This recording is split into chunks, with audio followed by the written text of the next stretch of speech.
Hi friends, welcome to Maha's Kitchen. Happy Christmas. எல்லாருக்கும் happy Christmas. இன்றைக்கி நம்ம Christmas special dish தான் பார்க்க போகிறோம். கிறிஸ்மஸ் ஸ்பெஷல் டிஷ் வந்து பிரியாணி.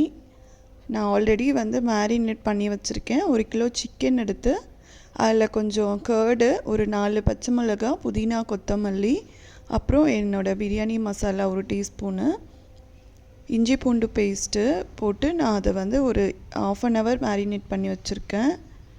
அப்புறம் ஆனியன் இருக்குது, ஆனியன் 1/2 kg கட் பண்ணி எடுத்து வச்சுருக்கேன். தக்காளி 1/2 kg, கொத்தமல்லி ஒரு 1/4 கட்டு, புதினா ஒரு 1/2 கட்டு, ஒரு லெமனு, ஒரு 5லேருந்து 6 பச்சை மிளகா. அதுக்கப்புறம் வந்து இதில் நம்ம ஒரு 2.5 கிளாஸ் வந்து ரைஸ், பாஸ்மதி ரைஸ் வந்து ஊற வச்சுருக்கேன். இது ஒரு 20 நிமிஷம் ஊறிக்கிட்டுருக்கு. 1/4 ஹவர்லேருந்து 20 minutes ஊறினா போதும்.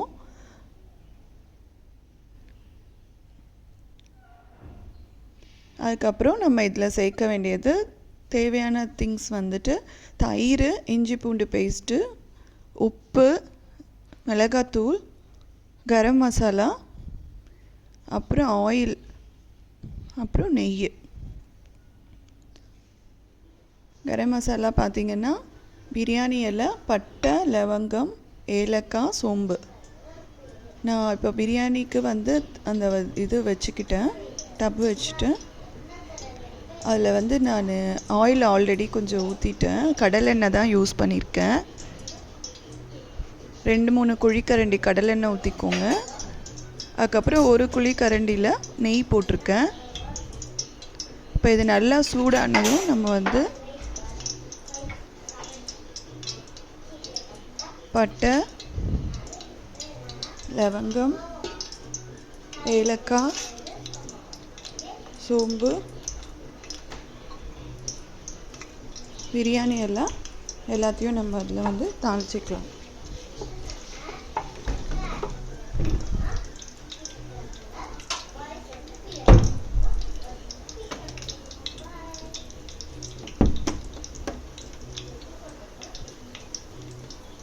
இப்போ நமக்கு தாளிக்கும்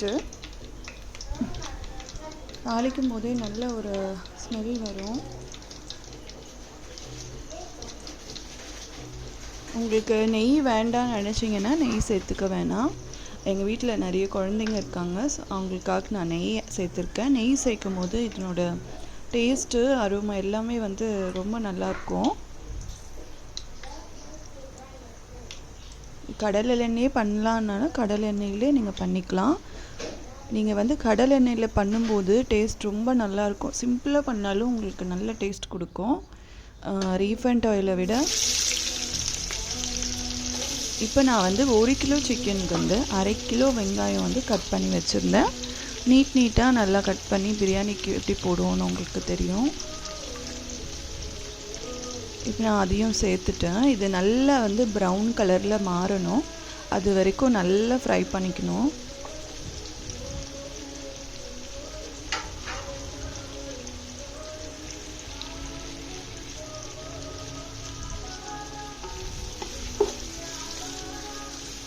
இப்போ இது வந்து நல்லா ப்ரௌன் ஆகிற வரைக்கும் ஃப்ரை பண்ணிக்கலாம். புதுசாக வெட்டிங் ஆகிருக்கு, பிகினர்ஸ்க்கெலாம் பிரியாணி செய்ய தெரியாது. இன்றைக்கி கிறிஸ்மஸ் ஸ்பெஷலாக நம்ம வீடியோ பார்த்து பிரியாணி வந்து செஞ்சு கொடுத்துட்டு எனக்கு கமெண்ட் பண்ணி சொல்லுங்கள் ஃப்ரெண்ட்ஸ், எப்படி இருக்குன்ட்டு. உங்களுக்கு எப்படி வந்துச்சுன்னு சொல்லுங்கள். இப்போ வந்து நம்ம ஆனியன் வேகிறதுக்காக நான் வந்து கொஞ்சம் மூடி போட்டு வேக விட்டுட்டேன். இப்போ அது வந்து கொஞ்சம் பார்த்திங்கன்னா தெரியும், கலர் வந்து டர்ன் ஆகிடுச்சு. ரொம்ப ப்ரௌன் இல்லை, ஓரளவுக்கு கலர் டர்ன் ஆகிடுச்சு. நம்ம வந்து தம் பிரியாணி பண்ணும்போது ஃபுல்லி ஃப்ரைட் பண்ணி போடுவோம் ஆனியன்ஸு. இன்றைக்கி நம்ம தம் பிரியாணி கிடையாது, நம்ம இது சிக்கன் பிரியாணி தான், நார்மல் சிக்கன் பிரியாணி தான் பண்ணுறோம். இப்போ வந்து 1.5 டேபிள் ஸ்பூன் வந்து நான் இதில் இஞ்சி பூண்டு பேஸ்ட் ஆட் பண்ணியிருக்கேன். சின்ன ஸ்பூனுன்றதுனால 1.5 ஸ்பூனு. நீங்கள் பெரிய சைஸ் எடுத்துக்கிட்டிங்கன்னா 1 ஸ்பூன் போதும். நான் ஆல்ரெடி பார்த்திங்கன்னா சிக்கன் நம்ம ஊற வச்சுருக்கோம் இல்லைங்களா, மேரினேட் பண்ணி, அதுலேயும் நான் வந்து 1/2 டீஸ்பூன் வந்து ஜிஞ்சர் கார்லிக் பேஸ்ட்டு போட்டிருக்கேன். இப்போ நம்ம வந்து 1/2 கட்டு புதினா, 1/4 கட்டு வந்து கொத்தமல்லி எடுத்திருக்கோம். புதினா போடும்போது நமக்கு அந்த ஸ்மெல்லு வந்து டிஃபர் ஆகும். புதினா நல்லா போட்டிங்கன்னா தான் உங்களுக்கு வந்து அந்த பிரியாணியோட ஸ்மெல்லு சேஞ்ச் ஆகும். அதனால் நான் 1/2 கட்டு வந்து புதினா எடுத்திருக்கேன். இப்போ புதினா, கொத்தமல்லி, பச்சை மிளகாய் எல்லாத்தையும் போட்டாச்சு. இஞ்சி பூண்டு பேஸ்ட்டும் நமக்கு பச்சை வாசனை போகிற வரைக்கும் வதக்கியாச்சு. இப்போ இது எல்லாத்தையும் நல்லா வேகணும் அந்த ஃப்ளேவரில். அடுத்து நம்ம தக்காளியை சேர்த்துக்கலாம். நான் வந்து சமமாக தான் எடுத்திருக்கேன் தக்காளி. 1/2 கிலோ வெங்காயத்துக்கு 1/2 கிலோ தக்காளி எடுத்திருக்கேன். சிக்கன் பார்த்தீங்கன்னா நான் 1 கிலோ போடுறேன். ஆனால் ரைஸ் வந்து நான் 1 கிலோ போடலை. ஒரு 3/4 கிலோ தான் நான் போட்டிருக்கேன் ரைஸு. ஏன்னா பீஸ் நிறைய வேணும் எங்களுக்குன்றதுனால நான் எக்ஸ்ட்ரா சிக்கன் எடுத்திருக்கேன். நீங்கள் சமமாக போட்டாலும் உங்களுக்கு அது ஓகே. இப்போ நம்ம தக்காளி எல்லாம் சேர்ந்து வேகிறதுக்கு ஒரு 1.5 டீஸ்பூன் வந்து உப்பு சேர்த்தாச்சு. நல்லா அதை பெரட்டி விட்டுருங்க. பெரட்டிட்டு நீங்கள் இப்போது லிட்டை க்ளோஸ் பண்ணிவிட்டு ஒரு 5 நிமிஷம் விட்டுறணும். அப்போ தான் அந்த தக்காளி வந்து நமக்கு அந்த அரோமாவோட வேகும். மோஸ்ட்லி நம்ம பிரியாணி பண்ணும்போது மூடி போட்டு தான் வேக விடணும். அந்த ஸ்மெல் வந்து வெளியே போகக்கூடாது. நான் அடி பிடிக்காமல் இருக்கிறதுக்கு ஒரு லைட்டாக வந்து ஓப்பனில் வச்சுருக்கேன். இப்போ ஒரு 5 நிமிஷம் ஆயிடுச்சு. தக்காளியும் நல்லா வெந்துருச்சு பாருங்கள். இப்போ இதை ஒரு வாட்டி நம்ம நல்லா கிண்டி விட்டுக்கலாம்.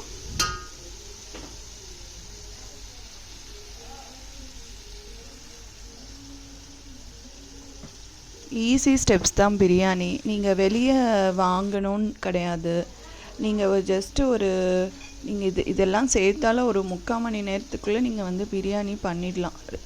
எல்லாத்தையும் நீங்கள் ஆல்ரெடி ரெடி பண்ணி வச்சுருந்தீங்கன்னா. இப்போ நான் வந்து வெறும் மிளகாத்தூள் வந்து இதில் சேர்க்குறேன். இதில் எப்படின்னா 2 டீஸ்பூன் வெறும் மிளகாத்தூள்னால் 1 டீஸ்பூன் வந்து காஷ்மீரி தூள் சேர்த்துருக்கேன். உங்களுக்கு வந்து இதில் கலர் கிடைக்கும். குழந்தைங்க சாப்பிடும்போது காஷ்மீரி தூளே மோஸ்ட்லி சேர்த்துக்கோங்க. ஏன்னா வந்து காரம் வந்து தெரியாது.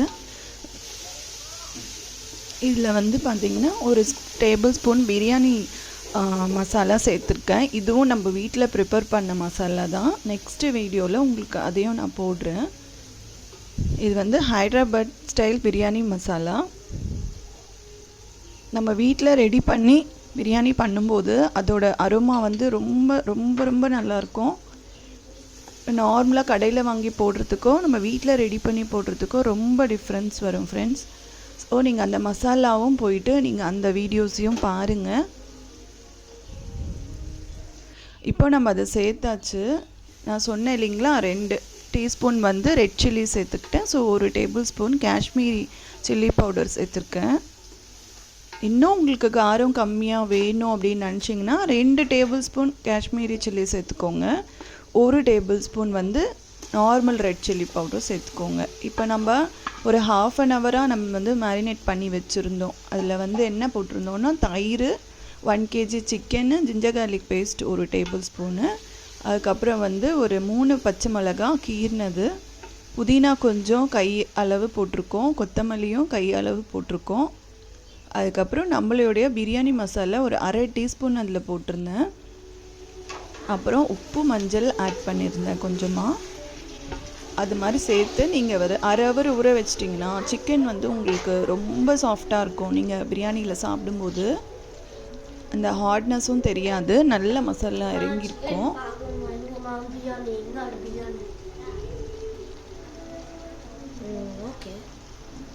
இப்போது நம்ம இதை ஒரு 10 நிமிஷம் நம்ம என்ன பண்ணோன்னா மீடியம் ஃப்ளேமில் 10 நிமிஷம் வந்து மூடி போட்டு இதை குக் பண்ணிக்கணும்.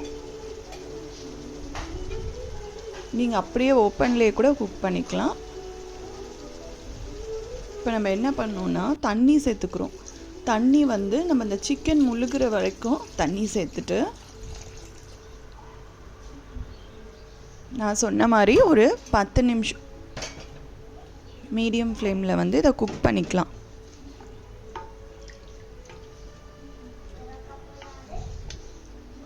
நல்லா அந்த மசாலா பிடிக்கிற அளவுக்கு கிண்டிட்டு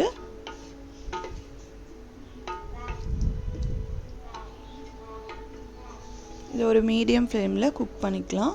எப்படின்னா நமக்கு வந்து அந்த வாட்டர்லாம் இறங்கிட்டு மேலே வந்து எண்ணெய் மிதந்து வந்திருக்கும். அந்த டைமில் தான் நம்ம வந்து ரைஸை வந்து அதில் ஆட் பண்ண போகிறோம். இது வந்து நம்ம easy steps cooking biryani process தான் நான் உங்களுக்கு காட்டிகிட்ருக்கேன். தம் பிரியாணி கிடையாது. பிகினர்ஸ்க்கு வந்து ஈஸியாக இருக்கணும் ஸ்டெப்ஸுன்னு சொல்லி தான் நான் இதை உங்களுக்கு சொல்லிகிட்ருக்கேன். இப்போ பார்த்திங்கன்னா நம்மளுக்கு வந்து முக்கால்வாசி வெந்துருச்சு. நம்மளுக்கு மேலே வந்து எண்ணெய் அப்படியே மிதந்து வரும். இப்போ நம்ம 10 நிமிஷம் மீடியம் ஃப்ளேமில் வச்சாச்சு. இன்னும் ஒரு 3 to 4 minutes நம்ம அதிலே வச்சு சிம்மில் வச்சுட்டு மேலே வந்து எண்ணெய் மிதந்து வந்திருக்கு பாருங்கள். இந்த ஸ்டேஜில் நம்ம ஊற வச்சு வடிகட்டி எடுத்து வச்சுருக்கிற 2.5 கப் அரிசியை வந்து இதில் சேர்த்துக்கலாம். நீங்கள் அரிசி சேர்க்கும்போது உள்ளே வந்து எக்ஸ்ட்ரா வாட்டர் இருக்கக்கூடாது. இருந்துச்சுன்னா அரிசி வந்து குழஞ்சிரும். அதனால் அரிசி சேர்க்கும்போது பார்த்து சேர்த்துக்கோங்க. சிக்கனில் வந்து உங்களுக்கு எக்ஸஸ் கிரேவி உள்ளே இருக்கக்கூடாது. மேலே எண்ணெய் நல்லா மிதந்து வரும்போது தான் நீங்கள் வந்து இந்த அரிசியை சேர்க்கணும். இப்போ இதுக்கு எப்படி ரேஷியோன்னு பார்த்தீங்கன்னா 1 கப் ரைஸ்க்கு 2 கப் வாட்டர். நீங்கள் வந்து ஓப்பன் பேனில் செய்யும்போது 1 கப் அரிசிக்கு 2 கப் வாட்டர். இதுவே நீங்கள் குக்கரில் செய்கிறீங்கன்னா 1 கப் ரைஸ்க்கு 1 கப் வாட்டர் போதும். இப்போ நம்ம 2.5 கப் ரைஸ் எடுத்திருக்கேன். ஸோ இப்போ நம்ம வந்து 5 கப்பு வந்து தண்ணி விடணும்.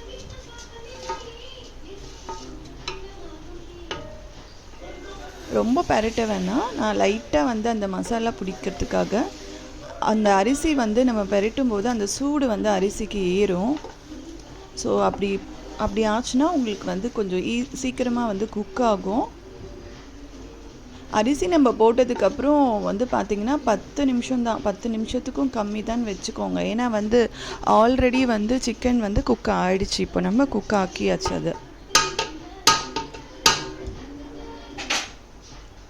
நீங்கள் வந்து திங்ஸ் எல்லாம் ரெடி பண்ணி வச்சுட்டிங்கன்னா போதும் ஃப்ரெண்ட்ஸ். ஒரு ½ hour நீங்கள் சட்டுன்னு பிரியாணியை ரெடி பண்ணிடலாம். எனக்கு குழஞ்சிரும் பிரியாணி வராது அப்படின்னு நீங்கள் பயப்படவே வேணாம். நம்மளோட ஈஸி ஸ்டெப்ஸை ஃபாலோ பண்ணி கரெக்டாக ஃபாலோ பண்ணிக்கோங்க மெஷர்மெண்ட்லாம். இப்போ நான் வந்து 2.5 கப் ரைஸ்க்கு வந்து 5 கப் வந்து தண்ணி விடுறேன். எந்த கப்பில் வந்து நீங்கள் ரைஸ் போட்டிங்களோ அதே கப்பில் அளந்து தண்ணி நீங்கள் அதில் ஊற்றிக்கோங்க. ஆனால் நீங்கள் வந்து சிக்கன் வந்து பார்த்திங்கன்னா கீழே வந்து தண்ணி ஆல்ரெடி இருந்திருக்கக்கூடாது. ஒரு தொக்கு பதத்தில் தான் இருக்கணும். அந்த டைமில் தான் நீங்கள் ரைஸை சேர்த்துக்கணும். இப்போ நம்ம அதில் தண்ணி விட்டாச்சு. லைட்டாக நம்ம ரைஸு எல்லாத்தையும் சேர்த்து கிளறி விட்டுக்கணும். ஏன்னா அங்கங்கே வந்து மசாலா வந்து நிற்கக்கூடாது. கிளறிட்டு நீங்கள் இந்த ஸ்டேஜில் வந்து உப்பு பார்த்துக்கோங்க. உப்பு வந்து நீங்கள் ரைஸுக்கும் பிடிக்கணும், கிரேவிக்கும் இருக்கணும். அதனால் கரெக்டாக உப்பு பார்த்துக்கோங்க. எனக்கு உப்பு கொஞ்சம் கம்மியாக இருக்குது. நான் வந்து பிங்க் சால்ட்டு தான் யூஸ் பண்ணுறேன் மோஸ்ட்லி சமையலுக்கு. அதனால் உப்பு வந்து அது கொஞ்சம் கம்மியாக தான் இருக்கும். இது நீங்கள் ஒயிட் சால்ட் யூஸ் பண்ணுறீங்கன்னா செக் பண்ணி போட்டுக்கோங்க. உப்பு எப்படி இருக்கணும்னா நீங்கள் தொண்டையில் இறங்கும்போது உங்களுக்கு அந்த புளிப்பு வந்து தெரியணும். அந்த அளவுக்கு இருக்கணும் உப்பு. ரொம்ப உப்பாயிட்டாலும் கஷ்டம். சால்ட்டு மட்டும் நம்ம கரெக்டாக கேர்ஃபுல்லாக போட்டுக்கணும். இப்போ நம்ம உப்பு பார்த்தாச்சு. மேலே வந்து நான் புதினா லீவ்ஸ் வந்துட்டு ஸ்ப்ரெட் பண்ணியிருக்கேன். இப்போ என்னென்னா மீடியம் ஃப்ளேமில் வந்து நம்ம வைக்க போகிறோம். அடுத்து வந்து சிம்மில் வைக்க போகிறோம். ஃபஸ்ட்டு வந்து மூடி போட்டாச்சு. மீடியம் ஃப்ளேமில் வந்து ஒரு 10 minutes வைக்கிறோம். அப்புறம் வந்து சிம்மில் வந்து ஒரு 5 minutes வச்சோடனே நமக்கு பார்த்திங்கன்னா தெரியும், மூடி திறந்த உடனே மேலே வந்து நமக்கு ரைஸ் வெந்து வந்திருக்கும். இந்த ஸ்டேஜில் நான் என்ன பண்ணுறேன், நான் ஆல்ரெடி கொஞ்சம் குங்குமப்பூ பாலில் ஊற வச்சு எடுத்து வச்சுருந்தேன். அந்த வாட்டரை தான் இப்போ ஸ்ப்ரெட் பண்ணிகிட்ருக்கேன். உங்கள்கிட்ட குங்குமப்பூ இல்லைன்னா நீங்கள் வந்து சம்வாட் கேசரி பவுடர் கூட இருக்கும் இல்லைங்களா, அதில் வந்து லைட்டாக வாட்டர் ஆட் பண்ணி ஒரு 2 டேபிள் ஸ்பூன் இந்த மாதிரி ஸ்ப்ரெட் பண்ணி விட்டுருங்க. குழந்தைங்க சாப்பிட்றாங்க. அதனால நான் வந்து இதில் பாலில் வந்து நான் ஆல்ரெடி குங்குமப்பூ ஊற வச்சுருந்தேன். உங்கள்கிட்ட சொல்ல மறந்துட்டேன். இப்போ அந்த மில்க்கை நான் அதில் சேர்த்துட்டேன். இப்போது வந்து நல்ல ஒரு பெரிய ஸ்பூனில் நெய்யும் வந்து நம்ம சேர்த்தாச்சு. ஃபினிஷிங் ஸ்டேஜு கொஞ்சம் மேலே புதினா லீவ்ஸ் போட்டு மூடி போட்டுருங்க. இப்போ நம்ம தம் போட போகிறோம். நல்லா சிம்மில் வச்சாச்சு. இதை வந்து நம்ம சிம்மில் பார்த்திங்கன்னா தம் போட போகிறோம். நம்ம வீட்டில் எதுவும் நம்மளுக்கு அந்த பெருசாக வாட்டரெல்லாம் விட்டு எடுத்து வைக்க முடியலன்னா இந்த மாதிரி உங்கள்கிட்ட உரல் இருந்துச்சுன்னா அந்த உரல் எடுத்து அது மேலே வச்சுருங்க. பிரியாணி டப் மேலே அந்த உரலை வச்சுருங்க. வச்சுட்டா உங்களுக்கு சைட்ஸில் வந்து அந்த ஆவி வரும். நம்ம தம் பிரியாணி பண்ணும்போது இந்த மாதிரி ஆவி வெளியே வரக்கூடாது. அதுவும் நம்ம என்ன ப்ராசஸ்ன்னு நெக்ஸ்ட் டைம் பார்க்கலாம். இப்போது பிரியாணி ரெடி ஆகிடுச்சு ஃப்ரெண்ட்ஸ். நான் வந்து சிம்மிலே பார்த்திங்கன்னா பிரியாணி ரெடி. சுட சுட கிறிஸ்மஸ் ஸ்பெஷல் பிரியாணி ரெடி. நான் வந்து தம் இப்போது எடுத்துட்டேன். தம் எப்படி போட்டேன்னா 5 மினிட்ஸ் வந்து நம்ம வந்து ஃப்ளேம் வந்து ஆனில் வச்சு 5 மினிட்ஸ் அப்படியே தம்மில் விட்டுட்டு நீங்கள் ஃப்ளேமை ஆஃப் பண்ணிடணும். ஆஃப் பண்ணிவிட்டு நம்ம அந்த உரல் எடுக்கக்கூடாது. ஒரு 20 நிமிஷம் வந்து மூடியில் தான் இருக்கணும். மூடியை திறக்கக்கூடாது. ஆஃப்டர் ஒரு 20 நிமிஷம் 20 மினிட்ஸ்க்கு அப்புறமா நீங்கள் மூடியை ஓப்பன் பண்ணலாம். இப்போ பாருங்கள், ரைஸ் பார்த்திங்களா உங்களுக்கு தனித்தனியாக வந்திருக்கும், குழையாது. உங்கள் பிரியாணி வந்து ரொம்ப சூப்பராக இருக்கும் டேஸ்ட்டு. நீங்கள் எடுக்கும்போது அந்த சைட்ஸ்லேருந்து அப்படியே எடுத்து மேலே போடுங்க. பீஸ் மட்டும் மேலே வரும். பீஸ் எல்லாம் நீங்கள் தனியாக ஓரமாக எடுத்து வச்சிட்டிங்கன்னா சர்வ் பண்ணும்போது உங்களுக்கு ஈஸியாக இருக்கும். நான் அடியில் மாட்டிக்கிச்சு பீஸ் வராது. சம்டைம் கிண்டும் போது என்ன ஆகிடும்னா ரைஸ் வந்து உடஞ்சிரும். ஸோ அதனால இப்படி மெதுவாக அதை எடுத்து விட்டுட்டு நீங்கள் சைட்ஸ்லேருந்து அந்த ரைஸை அப்படியே எடுத்துக்கோங்க. ரைஸை வந்து தனியாக பீஸ் தனியாக நீங்கள் அப்படி எடுக்கும்போது வந்துடும். பாருங்கள், அந்த லெக் பீஸ் பார்த்திங்கன்னா உங்களுக்கு குழையாது, ஓப்பனும் ஆகலை. இப்போ நான் கரண்டியால் உங்களுக்கு பிச்சு காட்டியிருக்கேன். எவ்வளோ சாஃப்டாக இருக்குது பாருங்கள் லெக் பீஸ். பார்த்திங்கன்னா இப்போ நமக்கு Christmas special chicken biryani ready. இதுக்கு வந்து நம்ம சர்வ் பண்ணிக்கலாம். நான் ஆல்ரெடி 65 போட்டு வச்சுருந்தேன். 65யும் ரைத்தாவும் வச்சு நீங்கள் சர்வ் பண்ணிக்கலாம். ஸோ இந்த வீடியோ பார்த்து எனக்கு வந்து பிடிச்சிருந்தா சப்ஸ்கிரைப் பண்ணுங்கள் ஃப்ரெண்ட்ஸ். லைக் பண்ணி ஷேர் பண்ணுங்கள். எனக்கு மெயினாக செஞ்சு பார்த்து கமெண்ட் பண்ணுங்கள் ஃப்ரெண்ட்ஸ். Happy Christmas. தேங்க்யூ.